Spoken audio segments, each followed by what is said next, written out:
Assalamualaikum and a very good morning. Today I would like to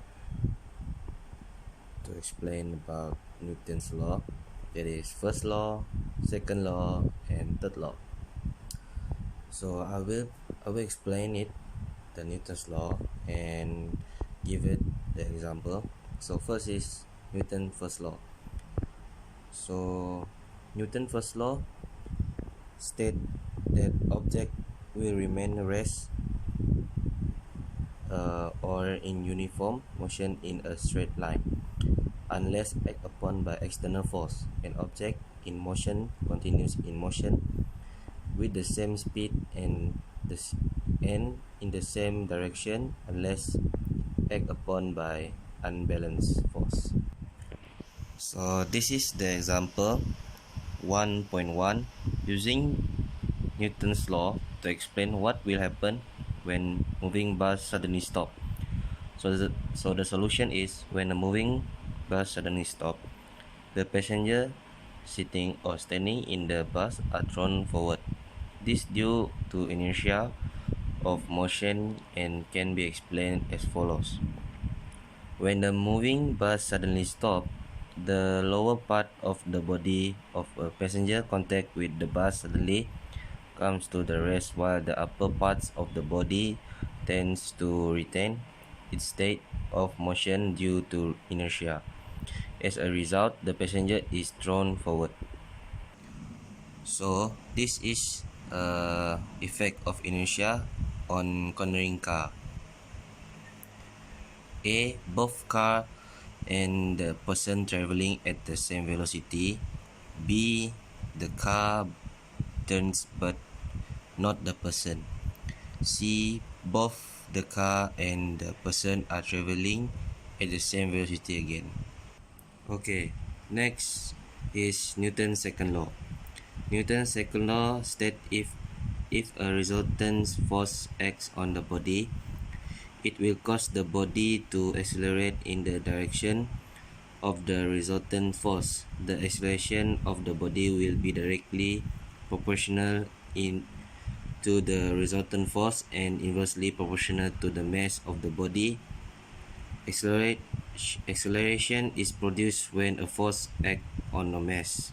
The force acting on an object equals to the mass of an object times in acceleration.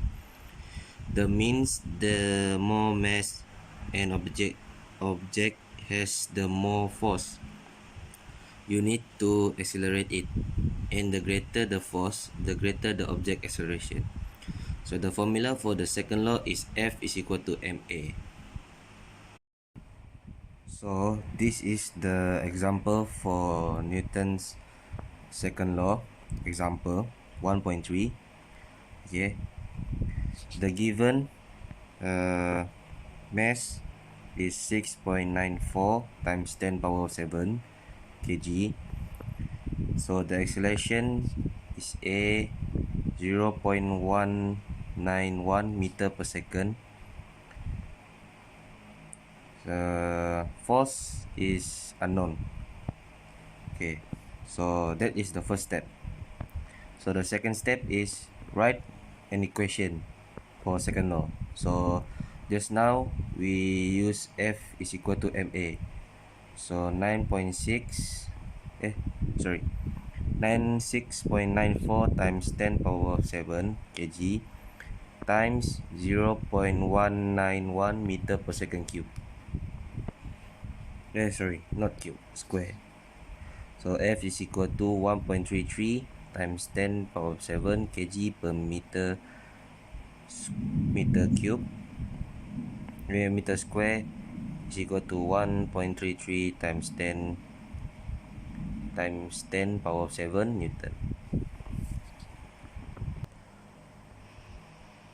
So last and for not least, Newton third law. Newton third law state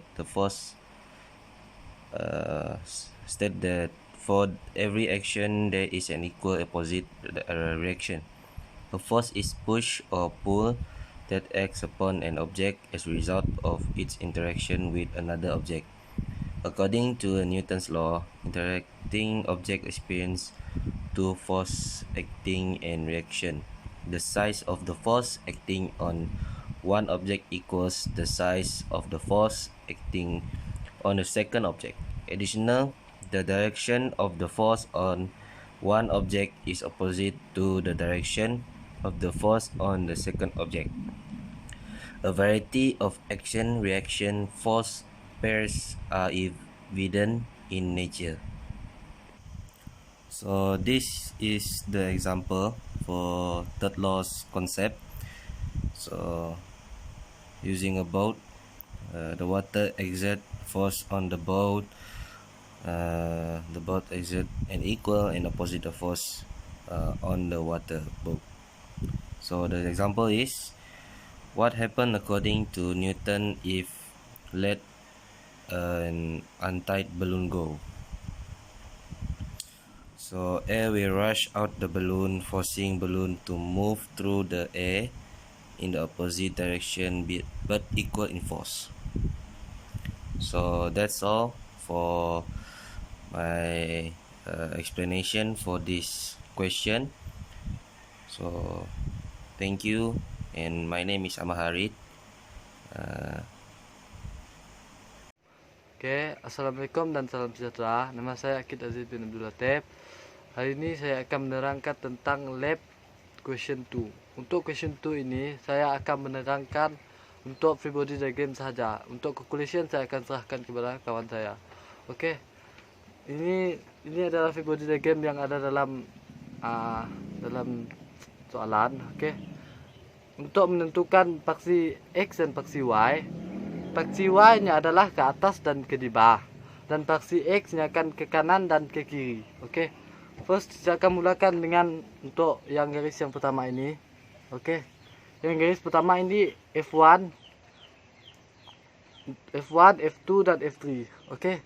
Kita akan mencari persilangan antara paksi X dan paksi Y. Oke. Kita akan mendapat ke atas dan ke kanan. Oke. Kanan. Untuk menentukan sama ada dia sin ataupun cos, mana yang arrow ini bertentangan dengan sudut, dia automatically akan menjadi cos. Oke. Contohnya macam tu, F1Y ini akan jadi 30 sin 45, dan paksi X ini akan jadi 30 cos 45, disebabkan paksi X tu F1X nya bertentangan dengan sudut. Oke. Kita teruskan dengan untuk F2. Untuk F2 pun sama, mau tentukannya cosnya mesti bertentangan dengan sudut. Oke. Apa-apa yang bertentangan dengan sudutnya akan automatically akan menjadi cos. Oke. Macam tu F2X adalah ke kanan dan F2Y ke di bawah. Oke. F2Y ke di bawahnya akan jadi negatif 40 sin 45. YAX ini akan jadi 40 cos 15. Oke, disebabkan bertentangan dengan sudut.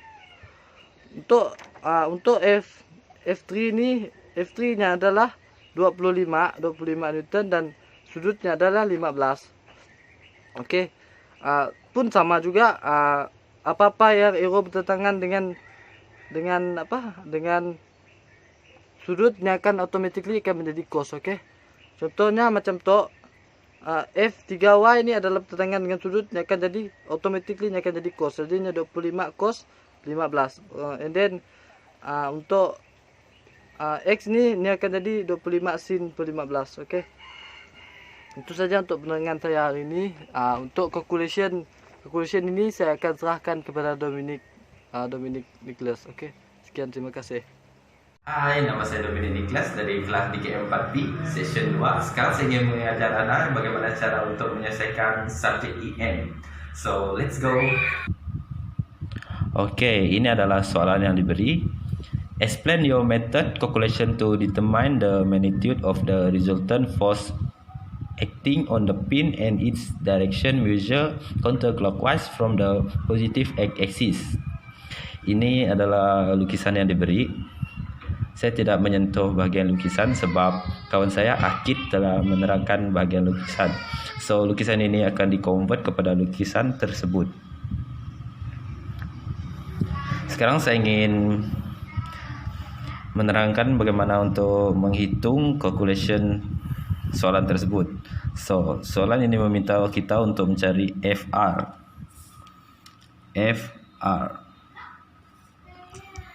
Formula yang kita guna adalah FR sama dengan square root dalam kurungan fx kuasa 2 tambah fy dalam kurungan kuasa 2. Kita perlu mencari satu-satu seperti x dengan y. So kita akan mencari x dahulu. So kita perlu mengambil keseluruhan x yang berada di dalam lukisan kedua ini. So kita akan menjadi f1x tambah f2x tambah f3x. So sama dengan 30 cos 45 tambah 40 cos 15 tambah 25 sin 15. Jadi jawapan dia adalah 21.213 tambah 38.637 tambah 6.470. Jadi jawapan fx adalah 66.3205 n. Setelah mencari x, kita perlu mencari y. Sama juga step dengan x. f1y tambah f2y tambah f3y sama dengan 30 sin 45 tambah negatif 40 sin tambah 15 tambah negatif 25 cos 15. Mengapa antara dua ni menjadi negatif? Disebabkan dalam lukisan ini telah dibagi kepada dua. Bermaksud anak panah ini ke bawah, jadi dia akan menjadi negatif sebab dia ke bawah. Jadi kita letakkan di sini negatif. So dia akan menjadi 21.213 tambah 10.353 tambah 24.148. Jadi jawapan dia adalah negatif 13.288 n. Ini adalah penting n ya.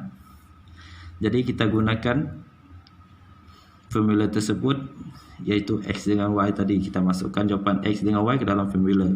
Menjadi square root 66.3205 kurungan kuasa 2 tambah negatif 13.288 dalam kurungan kuasa 2. Jadi jawapan dia akan menjadi square root 4574.98. Jadi jawapan dia adalah 67.64 n. Jadi seterusnya adalah kita pergi ke find direction theta. Formulanya adalah theta sama dengan tan negatif 1 fy bahagi fx. So kita letakkan jawapan tersebut tadi ke dalam formula juga, iaitu theta sama dengan tan negatif 1 negatif 13.288 bahagi 66.3205. Jadi jawapan dia adalah 11.33. Oke, begitulah cara-cara untuk menyelesaikan calculation tadi ya. Terima kasih. Hello, my name is Reve Ridley, and today I will present about demonstrate the difference between compressive force and tensile force. For the first one, compressive force. Compressive force is the capacity of material or structure to withstand loads tending to reduce size as opposed to tensile force, which withstands loads tending to elongate. In other words, compressive force resists compression whereas tensile force resists tension. In the study of mechanical engineering, compressive force and tensile force can be analyzed independently. Some materials fracture at their compressive force limit, others deform irreversible, so a given amount of deformation may be considered as the limit for compressive load. Compressive force is a key value for design of structures. Compressive force is often measured on a universal testing machine. Measurements of compressive force are effected by the specific test method and condition of measurement. Compressive strengths are usually reported in relationship to a specific technical standard. For the last one is tensile force. Tensile force is the maximum stress that a material can withstand while being stretched or pulled before breaking. In brittle materials, the ultimate tensile force is close to the yield point, whereas in ductile materials, the ultimate tensile force can be higher. The ultimate tensile force is usually found by performing a tensile test and recording the engineering stress versus strain. The highest point of the stress-strain curve is the ultimate tensile force and has units of stress. Tensile force are rarely used by the design of ductile members, but they are important in brittle members. They are tabulated for common materials such as alloys, composite materials, ceramics, and plastic wood. That's it from me. Thank you. Selamat pagi dan salam sejahtera kepada Sezuraidi dan rakan-rakan sekelas yang disayangi. Nama saya Wellington Bunyau Anak Joseph dari DKM 4B Session 2. Saya berdiri di sini ingin menunjukkan kepada anda semua cara penggunaan sebenar tentang konsep kinematik zarah.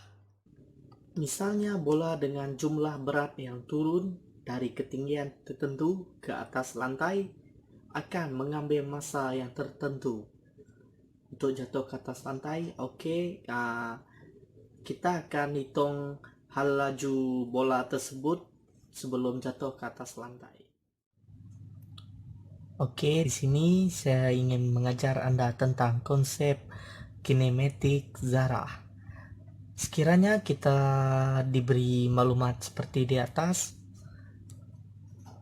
kita perlu keluarkan maklumat terlebih dahulu. Kita ada V 90 ms, U 0, T 80, total distance 13 km. Kita perlu buat graf terlebih dahulu, supaya kita lebih paham. First, kita pakai formula V sama dengan U tambah AT. 90 ni kita ambil dari atas ni, 90 kosong ni kita ambil U, dari U kosong tambah A kita tidak tahu, so 80 ni dari sini. A ni kita bawa pergi hadapan, lepas tu sama dengan ini kita bawa pergi belakang, jadi 90 bagi 80, so kita hitung pakai calculator, so kita dapat 1.125. Langkah seterusnya 13.000 ni dari sini kita perlu tukar terlebih dahulu, lepas tu 1/2 kita ni A, B dengan C dia ada 3 bagian. Bagian A perlu tambah bagian B, perlu tambah bagian C. So kita perlu buat macam ni, 1/2 darab 80 darab 90 kurungan balik, tambah 90 darab T, tambah 60 darab 90 darab 1/2 tutup kurungan. So kita perlu buat 1/2 darab 80 darab 90 tutup kurungan, kita dapat 3600.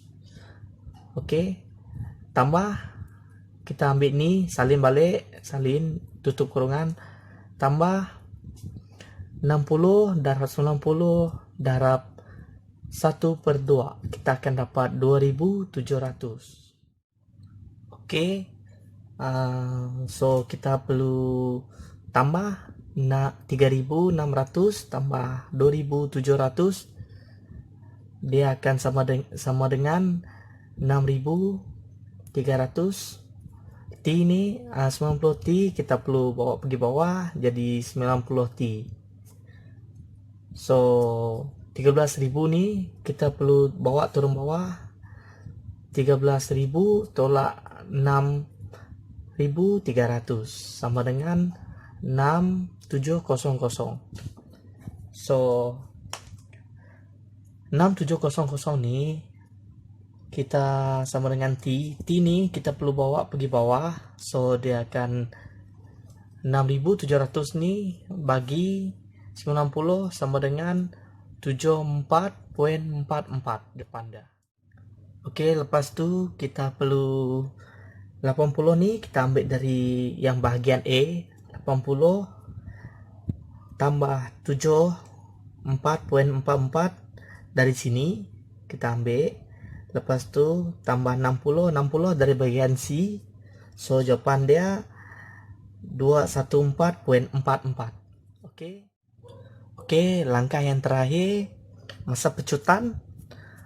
Kita perlu ambil 80 nih dari bagian E, 80 214 nih kita ambil dari sini, tambah 60 nih kita ambil dari sini. So kita perlu tambah ketiga-tiga nilai dan kita akan dapat jawaban akhir 354 second.